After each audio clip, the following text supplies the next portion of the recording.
Hello everyone, welcome back to new video. आज की video में हम केतु के बारे में समझेंगे। केतु हमारे आसपास क्या है और क्या दिखाता है। तो सबसे पहले तो चंद्रमा के दो नोड्स होते हैं, जिसमें से एक राहु है और एक केतु है। ये मैंने राहु की वीडियो में समझाया है कि केतु को एस्ट्रोनॉमिकली कैसे देखते हैं। केतु हमारे आसपास हमारी नानी की साइड है, पूरा नान का जो है केतु से आता है। केतु तीर्थ स्थान और तीर्थ यात्रा केतु से आती है। आपने देखा होगा कुछ लोग घूमने जाएंगे तो सिर्फ तीर्थ स्थानों पे जाएंगे। ऐसा इसलिए होता है क्योंकि जो घूमना आता है, जो यात्रा करना आता है, वो चंद्रमा से आता है। उनके चंद्रमा से केतु जुड़ा हुआ होगा, तो वो घूमने जाएंगे तो केतु की जगहों पे जाएंगे, तीर्थ स्थानों पे जाएंगे। और केतु अपने आप में आइसोलेशन को दिखाता है। आइसोलेशन मतलब अकेलापन। तो जिनका भी केतु प्रोमिनेंट है, जैसे केतु फर्स्ट हाउस में आ गया पत्री में, या फिर आपका मूलांक 7 है, आप किसी भी महीने की 7 तारीख, 16 तारीख या 25 तारीख को पैदा हुए, तो केतु प्रोमिनेंट हो जाता है। ऐसे लोगों को अकेला रहना पसंद होता है, ज़्यादा पार्टीज में, गेट टुगेदर्स में जाना इन्हें पसंद नहीं होता। इनके दोस्त भी एक या दो होते हैं मैक्सिमम। अब अगर ये लोग ज़्यादा लोगों में जाने की कोशिश करेंगे, घुलना मिलने की कोशिश करेंगे या ज़्यादा दोस्त बनाने की कोशिश करेंगे, तो लोग इन्हें धोखा दे जाते हैं, क्योंकि ये लोग इनोसेंट होते हैं। केतु है ना, तो सिर्फ धड़ है, सर तो है ही नहीं।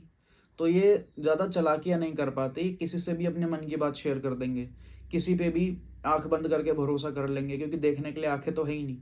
उन्हें लगता है ये सही है तो उसके पीछे चल देंगे, जो इन्हें सही लगता है उसके पीछे चल देंगे, और फिर लोग इनको धोखा देते हैं। तो फिर ये सोचते हैं यार इससे अच्छा है कि अकेला ही रहें, किसी से अपनी फीलिंग शेयर ना करें। तो इसलिए केतु आइसोलेशन को दिखाता है, अकेलेपन को दिखाता है। और केतु से बंधन योग भी आता है। बंधन योग मतलब हॉस्पिटलाइजेशन या जेल योग। जेल योग भी अपने आप में बंधन योग है। और जब आपका केतु एक्टिवेट होगा या प्रोमिनेंट जिस टाइम में होगा, आप देखोगे आप अपने आप को एक जगह में, कन्फाइंड जगह में बंद कर लोगे। आप जैसे काम कर रहे हो तो सारा दिन एक ही कमरे में बैठ के करते रहोगे, ज़्यादा घूमो फिरोगे नहीं, ज़्यादा बाहर नहीं जाओगे, क्योंकि उस समय में केतु एक्टिवेटेड है। तो आपको ये सब करना भी चाहिए, ये एक यूटिलाइजेशन है, वरना और कुछ नेगेटिव इम्पैक्ट भी इसका आ सकता है। अब जो केतु वालों को धोखा देता है, उसका बदला डायरेक्ट भगवान लेते हैं, क्योंकि ये तो, इनके पास तो चालाकी करने के लिए दिमाग है नहीं, और ये सिर्फ मन से चलते हैं, तो इनका बदला सीधा सीधा भगवान लेते हैं। अगर आप केतु वाले का 10 रुपए का नुकसान कर रहे हो, तो आपका 100 रुपए का नुकसान हो जाएगा, क्योंकि केतु वाले ने विश्वास मन से करा था। तो ये उसी मन से भगवान को भी याद करते हैं कि मैंने तो सच्चे मन से विश्वास करा था और मेरे साथ धोखा हुआ। तो भगवान कहते हैं कोई बात नहीं, तेरा बदला मैं लूंगा। तो इसलिए केतु वालों को कभी धोखा नहीं देना चाहिए, उल्टा इन्हें और ज़्यादा ही दे दो थोड़ा सा। इनका दिल नहीं दुखाना चाहिए, क्योंकि इनकी सीधा भगवान सुनते हैं। और आप एक चीज़ और देखोगे कि जिस भी हाउस में आपके चार्ट में केतु बैठा होगा, वो बॉडी पार्ट आपका सिकुड़ जाता है। जैसे किसी के फर्स्ट हाउस में अगर केतु है, तो उसके सिर के बाल पतले हो जाएंगे। ये सिर्फ फर्स्ट हाउस में जब केतु होगा तभी होगा। मूलांक 7 वालों के साथ ऐसा हो ये ज़रूरी नहीं है, क्योंकि पत्री के फर्स्ट हाउस में केतु ज़्यादा रिजल्ट देता है। अब इसी से एक चीज़ और आती है कि जिस भी हाउस में आपके केतु बैठा होगा, तो इसका मतलब है पिछले जन्म में इन चीज़ों ने या इन प्लैनेट्स ने आपको बहुत ज़्यादा परेशान करा है, और इस जन्म में आपको वो चीज़ें छोड़नी है।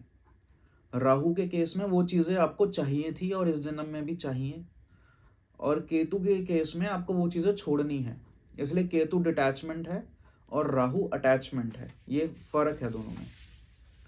तो केतु जिस भी हाउस में आपके पति के बैठा है, अगर आप उस हाउस से रिलेटेड चीज़ों को अपनी लाइफ में नहीं छोड़ोगे, तो केतु आपको इतना परेशान कर देगा उन चीज़ों को लेके कि आपको एंड में उनको छोड़ना ही पड़ेगा। नहीं तो आपकी लाइफ में परेशानियां बनी रहेंगी। जैसे फर्स्ट हाउस में केतु है, तो ऐसे लोगों को अपना जन्म स्थान छोड़ना चाहिए, क्योंकि फर्स्ट हाउस हमारा जन्म स्थान है। जब तक आप अपने जन्म स्थान पर रहोगे, आप प्रॉब्लम्स में रहोगे।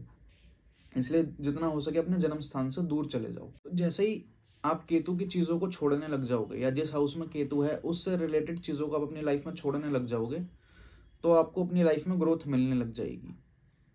अब जिनका केतु अच्छा होता है, उनकी इंट्यूशन बहुत अच्छी होती है, उन्हें वो दिखता है जो किसी को नहीं दिखता। इंट्यूशन का मतलब है कि आपने देखा होगा कि कोई कुछ भी बोल देता है और वो सच हो जाता है। तो वो इसलिए होता है क्योंकि उसका केतु अच्छा है, जो होने वाला है वो इन्हें पहले ही दिख जाता है। अच्छा, एक चीज़ और है कि केतु भी पैसा देता है। ये आपने शायद सुना नहीं होगा, लेकिन केतु भी पैसा देता है। वो इसलिए क्योंकि केतु से स्किल्स आती हैं। आप किसी भी चीज़ में अगर स्किल डेवलप करते हो तो आपका केतु अच्छा रिजल्ट देने लग जाता है। स्किल्स का मतलब है कि भाई आपके जैसा खाना कोई नहीं बना सकता, आपके जैसा बाल कोई नहीं काट सकता। तो कुछ भी ऐसा जो आपकी तरह कोई नहीं कर सकता, वो एक स्किल डेवलप हो जाती है, वो केतु से आती है। स्किल का मतलब ही है कि आपने वो काम करने में कोई चीज़ ऐसी ढूँढ ली है जो औरों को नहीं पता, वो सिर्फ़ आपको पता है, इसकी वजह से आप उस काम को बहुत अच्छे से कर पा रहे हो। तो जो पैसा केतु देता है, वो पैसा कोई और प्लैनेट नहीं दे सकता। तो इसलिए जो एस्ट्रोलॉजर्स हैं, वो भी केतु से आते हैं, क्योंकि वो छुपी हुई विद्याओं की पढ़ाई करते हैं। अब केतु के उपाय क्या कर सकते हो आप? केतु का सबसे अच्छा उपाय जो रहता है वो गणेश जी की पूजा रहता है, क्योंकि केतु जो है वो गणेश जी हैं। अगर आप गणेश जी के दान करोगे तो केतु अच्छा होगा। और केतु तीर्थ स्थानों पर जो सरोवर होते हैं, उनमें डुबकी लगाने से भी केतु पॉजिटिव रिजल्ट देता है। जो गंगा नदी है, जो जमुना जी हैं, या फिर कोई भी सरोवर में डुबकी लगाने से आपका केतु अच्छे रिजल्ट्स देने लग जाता है। तो ये थी इन्फॉर्मेशन केतु के बारे में।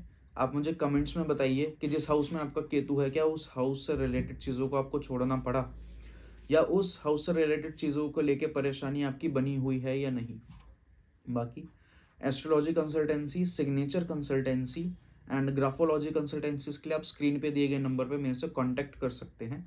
और आप मेरे व्हाट्सएप कम्युनिटी में भी ज़रूर जुड़ना, क्योंकि वहाँ पे टाइमली अपडेट आपको मिलता रहेगा मेरी वीडियोस का और मेरे सारी कंसल्टेंसीज का, जिसका लिंक आपको मेरे डिस्क्रिप्शन में मिल जाएगा। Thank you.